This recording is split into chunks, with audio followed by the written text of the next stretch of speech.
Hello विद्यार्थियों, अपने आज एक नया टॉपिक लेंगे। इस टॉपिक का नाम है नाभिक रागी प्रतिविस्थापन प्रक्रिया। इसको बोलते हैं शॉर्ट में एसएन प्रक्रिया। इसका मतलब होता है विस्थापन, एन का मतलब होता है नाभिक रागी, N for nucleophilic, S for substitution reductions.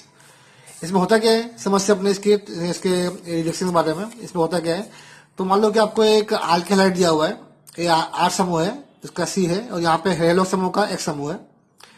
अब जानते हो कि जब एक समूह पे एलपी आया होता है, एलपी आने इस पे इलेक्ट्रॉन होते हैं अवन कारक, तो यहाँ पर आ जाएगा आंशिक ऋणावेश, यहाँ आगे धनावेश सी के ऊपर।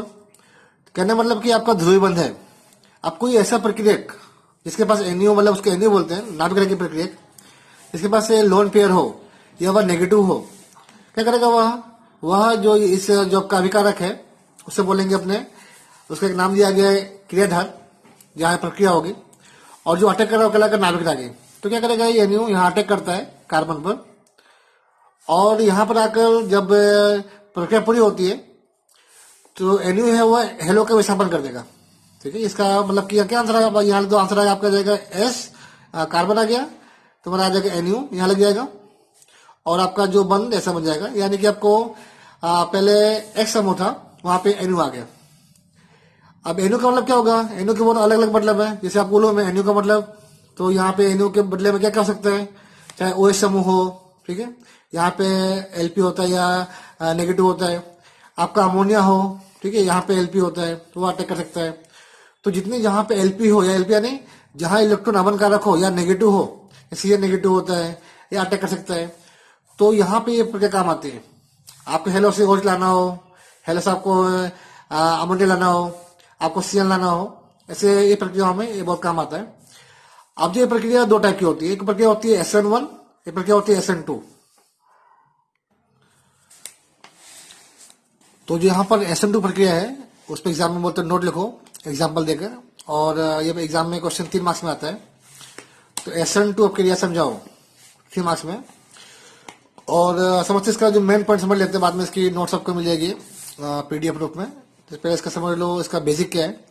तो जो यहाँ 2 दिया हुआ है वो दर्शा रहा है भाई, इसमें जो प्रक्रिया वेग है वह सबस्ट्रेट यानी कि आपका क्रियाधार, जो क्रियाधार है मेन प्रक्रियक, और जो एनयू अटैक कर रहे हो, दोनों पर डिपेंड करता है। तो यहाँ घातिक आएगी, घातिक होती है, अपने पढ़े होंगे पार्ट नंबर 4 में। तो ये प्रक्रिया द्वितीय कोटि की होती है। एग्जाम्पल एग्जाम में एमसीक्यू में कि एसिड प्रक्रिया कितनी कोटि की है, बोलोगे प्रक्रिया द्वितीय कोटि की होती है। अगला पॉइंट, तो यहाँ पे एग्जाम्पल समझाया गया है तो समस्या अपने, चलो भाई मान लो कि कोई आल्किल हैलाइड है, तो यहाँ पे एनयू अटैक कर रहा है, ठीक है। एनयू कहाँ से अटैक करेगा, सामने से अटैक करनी है। यहाँ पे क्या होता है माइनस, यहाँ क्या होता है प्लस, ठीक है। ए माइनस है तो कभी यहाँ से अटैक नहीं कर पाएगा, क्योंकि यहाँ सामने माइनस है, क्योंकि आपस में अपाकर्षण। तो एनयू क्या करता है, वो कार्बन के पीछे भाग से आके अटैक करता है, तो यहाँ से अटैक करेगा कार्बन के ऊपर। और जब अटैक करेगा तो बोलेंगे भाई ये इसका नाम क्रियाधार, ये नाभिक रागी अटैक कर रहा है। तो जो बीच की अवस्था मिलती है उसके बोलेंगे अपने संक्रांति अवस्था। इस अवस्था में क्या होगा, एनयू बंध जो बनना शुरू होगा, और जो पुराना बंध है वो यहाँ पर टूटना शुरू हो जाएगा। तो यहाँ पर इस सभी के समतल में आए होते हैं, बोले CH बंध समतल में आया हुआ है, और यहाँ पे लगभग sp2 गुण दर्शाता है ये पॉइंट, जिसका आकार है त्रिकोणीय आकार।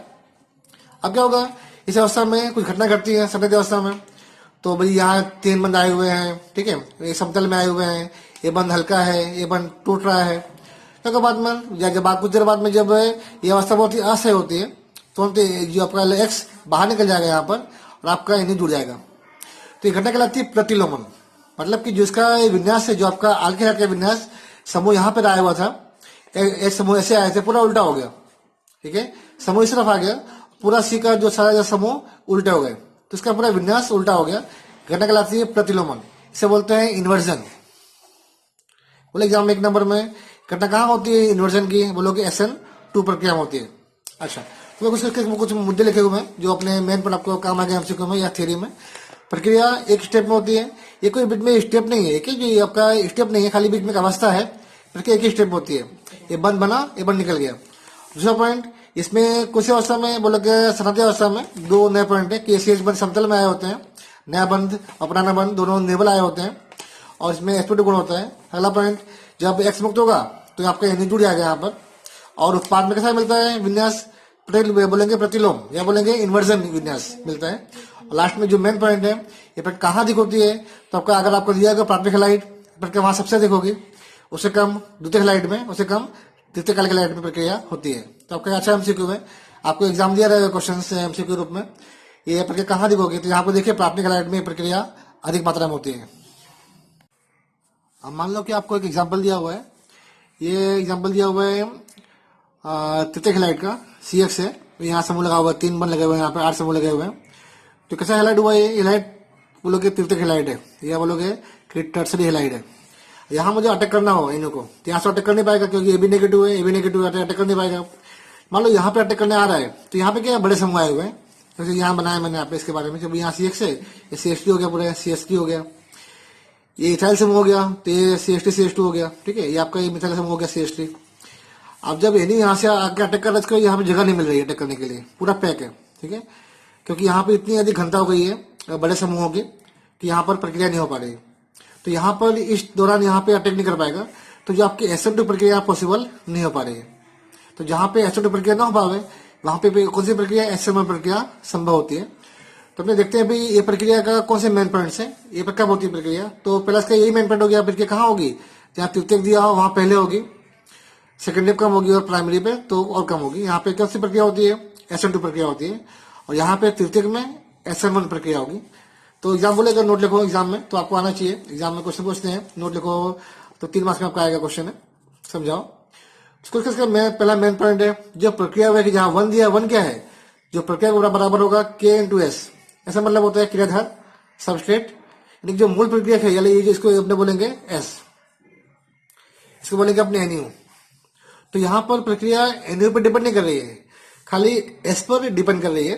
तो जहां ऐसी घटना हो वह प्रक्रिया कहलाएगी SN1 प्रक्रिया, और वह प्रक्रिया प्रथम कोटि की होती है। SN1 तो है, और दूसरा आपका MCQ आ गया, तो जहां भी SN प्रक्रिया वो हमेशा प्रथम कोटि की प्रक्रिया होती है। अच्छा, अगला पॉइंट इसमें उसमें होता क्या है, तो यहाँ पे एग्जाम्पल दिया हुआ है कि तृतीयक ब्यूटाइल ब्रोमाइड है, इसकी प्रक्रिया कर रहे हैं अपने OH से, अपने OH लगाना है, तो हमको अंतिम आंसर मिलने वाला है तृतीयक ब्यूटाइल अल्कोहल, ठीक है। तो 2 तृतीयक मिलेंगे, पर यह प्रक्रिया SN1 टाइप की होगी। तो इसमें प्रक्रिया, इसका पहला जो मेन पॉइंट है, प्रक्रिया 2 स्टेप में होती है। पहले क्या था, वह प्रक्रिया जो प्रक्रिया SN2 थी वह सिर्फ एक ही स्टेप में थी, ये प्रक्रिया 2 स्टेप में होगी। तो उसको जो पहला पॉइंट में हल करते हैं, स्टेप नंबर 1, तो जो आपका ये हेलाइड है, जो आपका CBr है, तो प्रक्रिया हो यहाँ पर अटैक हो नहीं पा रहा है, यहाँ पे समूह बड़े समूह आ गए, अटैक नहीं हो पा रहे हैं। तो क्या करता है स्टेप 1 में, जो आपका तृतीयक ब्यूटाइल हेलाइड है, वह प्रोटिक विलायक, आपके MCQ हो गया, कौन से विलायक, प्रोटिक विलायक जहां प्रोटोन हो, H आयन हो, H2 हो, ROH अल्कोहल हो, एसिड दिया हो, एस्टिक एसिड हो गए, इनकी उपस्थिति में जो आपका एल्कालाइड क्या होगा, इसका विषम भागी विघटन होगा। विषम भागी विघटन यानी तो यहाँ समझ लिया आप, इसकी मतलब होता है ये आपका यहाँ पे इलेक्ट्रॉन आए हुए हैं, तो यहाँ से अलग हो जाएगा, यहाँ से अलग हो जाएगा, इसे बोलेंगे अपने विषम भागी विघटन। तो बियर बाहर निकल जाएगा, तो बाकी बचेगा कार्बन कटायन। तो जो आपका स्टेप 1 है बहुत धीमा होता है, बहुत धीमे धीमे होता है, बहुत मंद वेग से होगा। और यही जो स्टेप है क्या करता है, वेग नक्की करता है कि वेग कितना होगा, इसी स्टेप से नक्की होगा। क्योंकि जो दूसरा स्टेप तो जल्दी होता जाता है, तो जो पहला स्टेप मंद वेग वाला है उसी से वेग नक्की होता है। तो अभी आपका MCQ हो गया, तो SN1 प्रक्रिया में कौन सा स्टेप वेग निर्णायक है, बोलोगे पहला स्टेप, स्टेप नंबर 1। तो यहाँ क्या बन गया, बन गया कार्बोकैटायन। तो इसमें खास बात है कि इस प्रक्रिया में कि कार्बोकैटायन जितना सही बनेगा उतनी प्रक्रिया जल्दी होती है, कौन सी, SN1 टाइप की। तो कौन सा कार्बोनेट टाइप होता है आपको पता होगा, तृतीय कार्बोकैटायन उससे ऐसा होगा, द्वितीयक उससे कम होता है, पढ़ते 11th में। और जो प्राथमिक कार्बोकैटायन है सबसे, जैसे मैं CH2+ सबसे कम अस्थायी, CH+ उससे अस्थायी, और C+ उससे अस्थायी। तो ये जो C+ है तो वो सबसे सही होता है, तो उसके निपज अधिक मिलेगी SN1 प्रक्रिया में। अब आपका स्टेप नंबर 1 हो गया, आ जाओ स्टेप नंबर 2 पे। अब जो आपका ये कार्बोकैटायन बन गया है, तृतीय कार्बोकैटायन, ठीक है। अब जो तुम्हारे यहाँ पे आएगा वो समूह, अब यहाँ पे ये आ गया समतल में, त्रिकोणीय आकार में। तो यहाँ पे 2 संभावनाएं हैं, भाई ये कहाँ से अटैक करे, OH यहाँ से अटैक करे, यहाँ से अटैक करे। अब OH कैसी अटैक कर सकता है, पहले क्या था भाई वैसे अटैक करेगा पीछे से, पर यहाँ पे जो ऑलरेडी वो Br निकल चुका है, खाली सिर्फ कार्बोकैटायन बचा हुआ है, तो यहाँ पे अटैक करने 2 रास्ते हैं। मान लो चलो यहाँ से अटैक कर रहा है, तो आपको आंसर मिलेगा एक्स्ट्रा में जाएगा, तो आपका समूह यहाँ लग जाएगा। तो यहाँ पर समूह किस तरफ था, समूह था Br किस तरफ था, Br सही तरफ, और यहाँ पे OH यहाँ लग रहा है। तो ये घटना हो गई, क्या बोलेंगे, घटना हो गई किसकी, लोग के इन्वर्जन की। यहाँ हो गया प्रतिलंबन हो गया। और यहाँ क्या हो रहा है इस साइड में, तो यहाँ पर अगर यहाँ से अटैक कर रहे हैं तो वही का वही रहेगा। इसे कहेंगे धारण, मतलब कि उसका जो जगह हुई बिहार की समूह की वो चेंज नहीं हुई है, खाली नया समूह आ गया, उसका विन्यास सेम का सेम है। तो यहाँ हमको दो यहाँ पे हमको उत्पाद मिलते हैं जो आपस में होते हैं प्रतिबिंब। ठीक है, तो इस दो स्टेप हो गए, स्टेप नंबर 1, स्टेप नंबर 2। इस पर जो कुछ एमसीक्यू भी आपको बात कर रहे हैं अपने अंतिम में क्या मिलेगा। ठीक है, तो यहाँ पे एक दूसरा एमसीक्यू आएगा, भाई अल्काइड का क्रम लिखो, कौन अधिक एक्टिव है ये प्रक्रिया करने के लिए, कौन सी प्रक्रिया, SN1 करने के लिए। तो बोलोगे भाई तृतीयक सबसे अधिक करेगा, द्वितीय को से कम करेगा और प्राथमिक को से कम करेगा। ठीक है, पूरा उसका उल्टा, SN2 में 1 अधिक था और यहाँ पे तृतीयक जल्दी करेगा। और लास्ट पॉइंट जो ये पॉइंट, दोनों में कॉमन पॉइंट, आपका पॉइंट आएगा SN1 में वही है, दोनों में सेम पॉइंट आएगा कि कौन सा बंद जल्दी प्रक्रिया करेगा। तो जानते हो भाई CI बंद जल्दी टूट जाता है, CI बंद को बंद तोड़ना क्या, नहीं लगाना है हमको, इसका विस्थापन करना है तो बंद तोड़ना है। कौन सा जल्दी बंद टूटेगा, ये बंद लंबा होता है, पता है, ये बड़ा होता है, तो उससे कम CBR बंद टूट जाएगा जल्दी, उससे कम CCL, लास्ट में आएगा आपका CF। तो जहां पे ऐसे बंद दिए रहे हैं तो ये जल्दी कर लेगा, कौन सा बंद, CI बंद, ये टूट के निपट दे देगा। और जहां पे CF बंद दिया हो ऊपर की जल्दी प्रक्रिया नहीं कर पाता है। ठीक है, तो आपका हो गया SN2 प्रक्रिया क्या होती है, SN1 क्या होता है, उसके कुछ अच्छे मुद्दे जो है MCQ के नंबर के आपको इसमें PDF में पूरा आपको सिस्टमेटिक मिल जाएगा। तो इसको एक बार रिपीट करना, दोनों में क्या खास बात है, कैसे अलग होता है, कौन सा स्टेप मैन है, और फिर क्यों 2 स्टेप में हो रही है, वहां क्या एक स्टेप होता है, यहाँ पे अंतिम निपट क्या मिलता है, लेगा प्रतिबिंब, वहां मिलता है इन्वर्जन। ठीक है, तो थोड़ा अपने आगे बढ़ेंगे। चलिए यहाँ पर एग्जाम्पल नंबर 10.6 10.7 अपने हल करना। उसमें ये दिखा है कि कौन सी प्रक्रिया SN1 जल्दी करेगी और कौन सी प्रक्रिया SN2 जल्दी करेगी। ठीक है, SN2 जल्दी होगी। तो जहां पर प्राथमिक होवे तो वह SN2 करेगा, जहां पे तृतीयक दिया SN1 करेगा। तो यहाँ पे एक नया क्वेश्चन दिया हुआ है, A और B 2 अलग अलग पदार्थ दिए हुए हैं, इसमें से कौन सा पदार्थ SN1 बढ़ के जल्दी करेगा। तो नियम क्या होता है भाई, जिसका कार्बोकेट असाई हो वह SN1 करता है। तो कार्बोकेट असाई कौन सा होता है, तृतीयक होता है, देखा आपने ने, द्वितीयक होता है, प्राथमिक कम होता है। तो चलो इसको बना पहले भाई, इसमें कौन सा कार्बोकेट आयन है, तो अपने अलग कर दी बिहार को, क्या बन गया, बन गया CH2 प्लस CH और डबल बॉन्ड CH2। यहां से अलग कर दे बिहार को, क्या बन गया, CH2 प्लस और बन गया आपका CH2 और क्या बन गया, CH3 बन गया। इसमें कौन सा ज्यादा सही कार्बोकेट आयन है, तो बोलोगे ए क्यों, B क्यों नहीं, क्योंकि A में क्या होगा, डबल बंद है और ये सिंगल बंद है। तो जहां डबल पर सिंगल बंद ऐसा हो तो वहां आपस में घटना होती है अनुनाद की, जहां पे होगा अनुनाद उसकी स्थिरता बढ़ जाएगी। ऐसे तो भाई ये भी CH2 है, ये दोनों CH2 है, दोनों सेम है, दोनों प्राथमिक है। लेकिन यहाँ क्या होता है, यहाँ होता है अनुनाद, तो ये आपस में दो रत्न बन जाएगी। जैसे वे CH2 है, यहाँ आपका CH2 डबल बॉन्ड CH और CH2 बन जाएगा। तो ये आपस में घटना चलती रहती है। आपका जो ये इलेक्ट्रॉन यहाँ जाएंगे और आपका यहाँ प्लस आ गया और ये इलेक्ट्रॉन यहाँ बन जाएंगे, तो ये घटना होती रहती है। तो जो घटना होती है अनुनाद की, क्या होता है, ऐसा होने से इसकी स्थिरता बढ़ेगी। तो ज्यादा स्थायी कौन हुआ, A हुआ।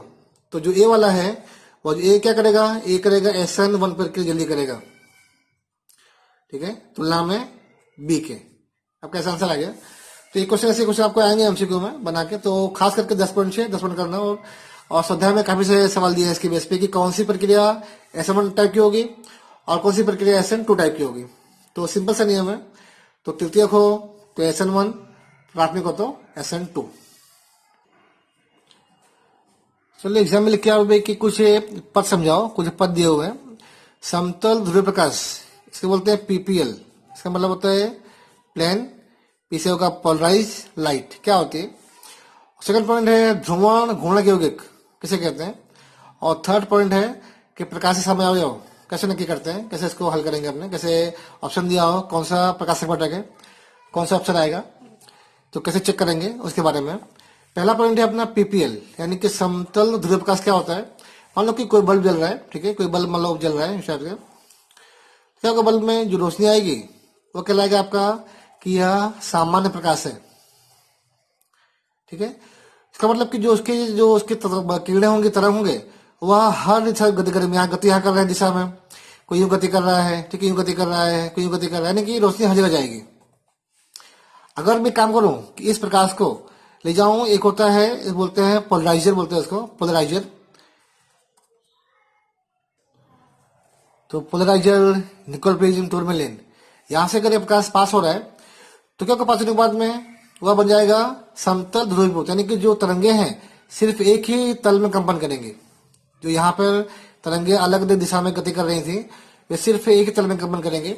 तो आपने देखी होगी, होते हैं लेजर किरणें, सिर्फ इस गति करती हैं दिशा में, ऐसे फैलती नहीं है, दिशा में गति करती हैं। तो उस टाइप का कुछ है आपका पीपीएल लाइट, उसे बोलेंगे अपने समतल ध्रुव प्रकाश। अच्छा, अगला पॉइंट है ध्रुवण घूर्णक यौगिक। अब मान लो कि भाई ऐसा कोई पदार्थ है, ठीक है, मैंने एक ले लिया टेस्ट ट्यूब लिया मैंने, इस टेस्ट ट्यूब में मैंने वह पदार्थ रख दिया, पदार्थ उसका रख दिया विलेन, और यहाँ से मैं पीपीएल, ये लाइट जो यहाँ लाइट बन रही है, लाइट को मैं यहाँ से पसार करूँ, ठीक है, ये जो लाइट है यहाँ से मैं भेज रहा हूँ इस प्रकाश को इसके अंदर से। और जो ये पदार्थ है, यदि इस लाइट को इसकी दिशा मोड़ दे, इसका तल है उसकी दिशा मोड़ दे, उसको यहाँ मोड़ दे बाईं ओर या दाएं मोड़ दे, या समघड़ी या विषमघड़ी, मान लो कि इसको समघड़ी दिशा मोड़ दिया, यहाँ कहाँ मोड़ देगा, विषमघड़ी दिशा में, यानी कि बोलो कि बाईं ओर विषमघड़ी। तो यदि ये घटना हो पा रही है, यदि ये जो पदार्थ ने ऐसा कर दिया, तो ये जो पदार्थ क्या कहलाएगा, ये पदार्थ कैसा है, ये पदार्थ ध्रुवण घूर्णक यौगिक है, ठीक है, इसका नाम कहलाएगा, ये पदार्थ कैसा कहलाएगा, ये पदार्थ ध्रुवण घूर्णक यौगिक कहलाएगा, क्योंकि इस पदार्थ ने उसके जो पीपीएल का, यानी कि इस लाइट का दिशा को घुमा दिया है, घूर्णन कर दिया है। तो इसको बोलते हैं अपने, यह कहलाएगा, यह पदार्थ प्रकाश संघटक कहलाएगा, ठीक है। तो फिर से एक बार कि जो पदार्थ पीपीएल लाइट का की दिशा का घूर्णन कर दे, उसे बोलेंगे अपने ध्रुवण घूर्णक यौगिक। और ये अगर मान लो कि ये पदार्थ ने कहाँ मोड़ दिया, इसके मान लो कर दिया समघड़ी में, यानी कि मोड़ दिया राइट साइड, तो कहलाएगा वह पदार्थ होगा डी टाइप का, उसे बोलेंगे प्लस टाइप। ये बोलेंगे इसको दक्षिण भ्रमणीय, यानी इस पदार्थ ने दक्षिण दिशा में मोड़ दिया है, यानी कि आर टाइप मोड़ दिया है। मान लो ऐसा नहीं हो रहा है, वह पदार्थ उस लाइट को मोड़ दे रहा है बाईं तरफ, यानी मोड़ रहा है लेफ्ट साइड, या विषमघड़ी बोल रहा है, तो वह जो पदार्थ है कहलाएगा, पदार्थ लियो टाइप का है। क्या बोले, इसको बोलेंगे वाम भ्रमणीय हिंदी में, और बोलते हैं मानस टाइप का है।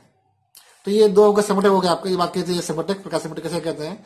तो ये अगर जो लाइट की डिपेंड करता है, लाइट कहाँ मोड़ता है, ये अगर मोड़ दे रहा है तो प्रकाश समटक है। दो टाइप के समटक होते हैं, कहाँ मोड़ने वाले लाइट को विषम घड़ी की ओर, लियो कहलाएंगे, कहाँ मोड़ने वाले समघड़ी की दिशा में, वह कहलाएंगे डी पदार्थ, ये मतलब डेक्स्ट्रो होता है, या बोलेंगे दक्षिण भ्रमणीय, ठीक है। अब बोले इसको कैसे अपने पहचानेंगे, देखिए भाई किस टाइप का ये, मतलब कि वास्तव में समटक है कि नहीं, उसका एक नियम आएगा। पहले 3 पॉइंट पक्का हो गया अपना, पीपीएल क्या है देख लिया आपने ने, ये किसे कहते हैं, जो दिशा मोड़ देवे, यह क्या कहलाएगा, दो टाइप के होते हैं, डेक्स्ट्रो लियो।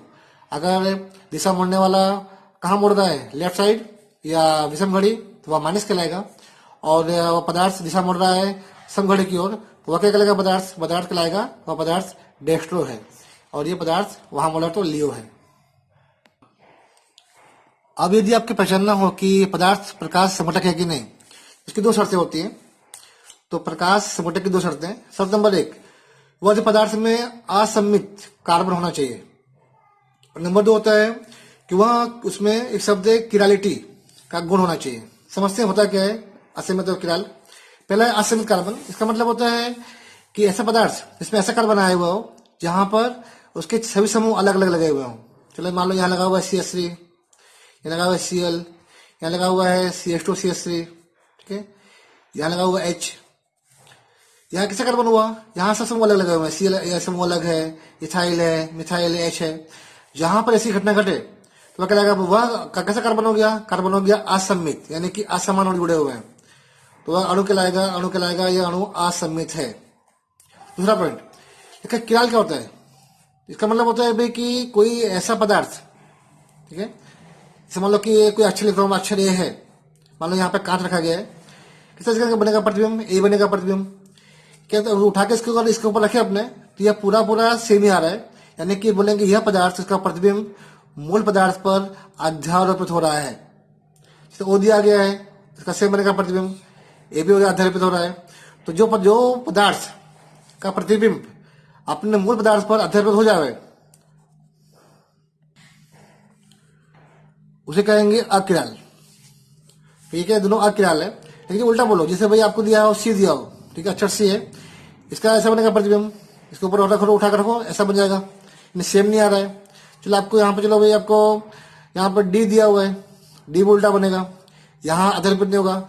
तो अध्यारोपित न होता हो उसके प्रतिबिंब पर, तो क्या कहलाएगा? वह कहलाएगा पदार्थ किराल है, वह अक्षत किराल है।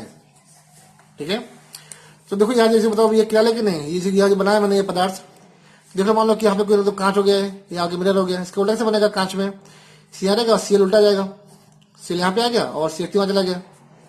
ठीक है, ऊपर तो ऊपर का नहीं बदलेगा, ऊपर सेम रहता है, जानते हैं अपने। ये जगह सेम रहेगी, जगह बदलेगी नहीं, ये जगह सेम रहेगी। तो क्या हम इसको उठा के इसके ऊपर रखें, क्या सेम सेम आएगा? नहीं, क्यों नहीं। जैसे कि उठा के यहाँ पे सी एस टी है, इसके ऊपर सीएल आएगा, यहाँ पे सीएल है, इसके ऊपर सी एस टी आ जाएगा। तो सेम नहीं आ रहा है, यानी कि अध्यारोपित नहीं हो पा रहा है। तो इसमें कौन सा गुण आ गया? यहाँ पे किराल है, सेम सेम नहीं आ रहा है, तो इसका जो ये वस्तु किराल हो गई। तो जो ये पदार्थ है इसमें कैसा कार्बन है? कार्बन असमित भी है, समूह अलग अलग भी है। इसका जो प्रतिबिंब है इसका अध्यारोपित नहीं हो पा रहा है, क्या कहलाएगा? ये आपका किराल भी है। तो कहलाएगा यह पदार्थ में प्रकाश संघटक की शर्तें पालन कर रहा है, यह पदार्थ प्रकाश समयाव है। चलो यहाँ पे एग्जाम्पल देखो एक, तो यहाँ पे क्वेश्चन दिया हुआ है कि कौन सा इसमें से प्रकाश समयाव है। दो क्वेश्चन 1 और 2 दिया गया है, तो हमें चेक करना है शर्तें इसकी। पहला अपन चेक करो भाई, कार्बन के जो सभी बंध अलग अलग हैं, चेक करते हैं अपने भाई सी है, तो यहाँ पे ए बंध तो अलग हो गया, एच अलग हो गया। ठीक है, नीचे लगा हुआ एच भी अलग है, लेकिन यहाँ क्या लिखा हुआ है? CH3 यहाँ पर भी है और CH3 यहाँ पर भी है। ठीक है, दोनों सेम आ गए, सेम आ गया। इसका मतलब हो गया कि यह पदार्थ असमित नहीं है। सर क्या से कि सभी समूह अलग होने चाहिए, यहाँ पे समूह सेम आ रहे हैं। सेम आ रहे हैं क्या मतलब हुआ कि यह असीमित नहीं है। नंबर 2, इसका प्रतिबिंब चेक कर लो। मतलब कांच कैसा बनेगा? कांच बनेगा, रखो यहाँ पर, ऊपर बदलेगा नहीं, सेम रहेगा। ठीक है, वो एच, तो ये बदलेगा तो दो सेम ही है, यहाँ पर बदलेगा ही नहीं, वही रहेगा CH3। ठीक है, वजह जो दोनों एक ही आए हुए हैं, भले बदल दो, दोनों एक ही आएंगे ना, दोनों CH3 है। अब इसको उठा के इसके ऊपर रखो तो सेम सेम बुरा बैठेगा, सेम बैठ जाएगा। तो बोलोगे ये कैसा पदार्थ हो गया? पदार्थ कैसा है? अकिराल है, किराल नहीं है। इसका जो प्रतिबिंब पूरा पूरा इसके ऊपर अध्यारोपित हो जा रहा है, पूरा पूरा बैठ जा रहा है, सेम का सेम आ रहा है। तो ये क्या हुआ? यहाँ पे ना तो ये असमित है, ना ही ये किराल है। क्या लगा है? ये पदार्थ प्रकाश समयाव नहीं है। यहाँ जाओ चेक करो इसको, अपने चेक करते हैं। तो यहाँ पे CH है, तो चेक कर लो भाई C, यहाँ पर H, यहाँ पर OH, क्या लगा हुआ है? CH3 methyl. यहाँ क्या लगा हुआ? इथाइल समूह। समूह अलग अलग समूह है, ये समूह H है, अलग है, CH3 मिथाइल हो गया, यहाँ इथाइल हो गया, OH। यहाँ पर सब समूह अलग अलग है, मतलब ये अणु कैसा हो गया? अणु हो गया असमित। ये अणु असमित है, जो उसकी शर्त से शर्त नंबर 1 वो सही है भाई, असमित हो गया। तो जो प्रतिबिंब है चेक कर लो कैसा बनेगा? वो भी उल्टा बनेगा नहीं, ऊपर तो बस सेम रहेगा। ठीक, कोई बात नहीं। पर जब यहाँ पे नीचे बनेगा प्रतिबिंब, CH3 वहां जाएगा और आपका जो ये वहां चल जाएगा, तो ये से आगे इथाइल, यहाँ पे आ गया इथाइल। चेक कर लो, क्या इसको अपने रखेंगे ऊपर उठा के तो सेम आएगा? क्यों नहीं आएगा? CH3 इसके ऊपर आएगा और ये इसके ऊपर आ रहा है, दोनों अलग अलग आ रहे हैं, सेम नहीं आ रहा है। यहाँ क्या था? सेम आ रहा है। पर यहाँ पे यानी कि क्या कहलाएगा? ये पदार्थ किराल भी है, इसका प्रतिबिंब इसके ऊपर अध्यारोपित नहीं हो रहा है, तो क्या कहलाएगा? किराल हो गया। तो इसमें दो शर्तें थी भाई, ये कैसा होना चाहिए? असमित, किराल। तो यहाँ पे आपका ये आपका असमित भी है, सब समूह अलग अलग भी है और किराल भी है, यानी ये पदार्थ क्या कहलाएगा? प्रकाश संघटक है, जबकि ये नहीं है। ठीक है, तो आपको एग्जाम में से क्वेश्चन बहुत मिलेंगे करने के लिए, तो आपको ट्राई करना अपने आप से, बुक में दिया हुआ है और आपको पूरा समझ में आना चाहिए। यहाँ दूसरा एक पॉइंट है कि बोलेंगे क्या होता है प्रतिबिंबी और क्या होता है, बोले इसको रेसिमिक मिश्रण। रेसिमिक मिश्रण क्या होता है और क्या होता है प्रतिबिंबी? बोलोगे जो प्रकाश संघटक आपस में आप एक दूसरे के प्रतिबिंब हो, ठीक है, जैसे अभी ये हो गया डेक्स्ट्रो, ये वो लियो, कब मालूम पड़ेगा? ये रखेंगे मशीन में चेक करने के लिए, अगर कहाँ मुड़ गया दाईं ओर डेक्स्ट्रो, कहाँ मुड़ा बाईं ओर, किरण मुड़ गया तो लियो, दो आपस में प्रतिबिंब हो वो कहलाएंगे दोनों आपस में प्रतिबिंबी हैं। तो क्या व्याख्या बोलोगे? जो प्रकाश संघटक एक दूसरे के प्रतिबिंब जुड़े हुए हो, प्रतिबिंब हो आपस में हो, उन्हें कहेंगे प्रतिबिंबी। इसका मतलब होता है भाई कि डेक्स्ट्रो का और लियो का, दोनों का कितना समान अनुपात, दोनों को मिक्स किया जाए, दोनों को समान अनुपात में, डी डेक्स्ट्रो लियो को, वह कहलाएगा, मिश्रण कहलाएगा, उसका नाम हो जाएगा रेसमिक मिश्रण। लेकिन दोनों मिलने के बाद वह किरणें मोड़ नहीं पाएगा, जो किरणें थे पीपल किरणें, घूर्णन नहीं हो पाता।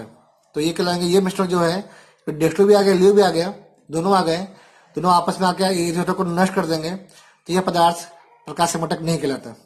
डेक्स्ट्रो है सही है, लियो भी है सही है, जो मैंने मिला दिया, मिलने के बाद बन गया रेसमिक, तो यह जो मिश्रण है यह प्रकाश संघटक नहीं होता।